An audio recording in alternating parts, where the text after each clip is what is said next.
நீங்க கல்லு ஊத்தி ஆப்பம் சுட்டுருக்கீங்களா?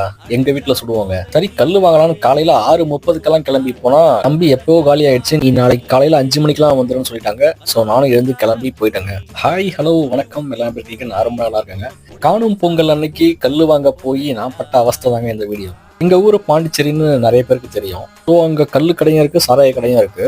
ரெண்டுமே எதிராங்க. நான் ஆப்பத்துக்கு கல் வாங்கலாம்னு போயிருந்தேன். இதுல பல பேரு காலையிலே குடிச்சிட்டு ஃபன் பண்றதுக்காக வந்தவங்க. கல்லு வேற ரொம்ப டிமாண்டா இருந்ததுனால ஒரு 10 லிட்டர் அளவு தாங்க வந்தது. அதுவும் லேட்டா தாங்க வந்தது. எவ்வளவு கிரௌடு பாருங்க. கிட்டத்தட்ட ஒரு 50-60 பேருக்கு மேல இருந்திருப்பாங்க. எல்லாருமே கல்லு குடிக்கிற மக்கு வச்சிருந்தாங்க. நான் மட்டும்தான் 1 லிட்டர் பாட்டில் வச்சிருந்தேன். ஸோ அதுல ஊத்துறது ரொம்ப கஷ்டம். ஆனா ஊத்துற ஒரு பரிதாபப்பட்டு ஒரு ஃபுனல் வச்சிருந்தாரு. ஸோ அதை எடுத்து எனக்காக ஊத்தி கொடுத்துட்டாரு.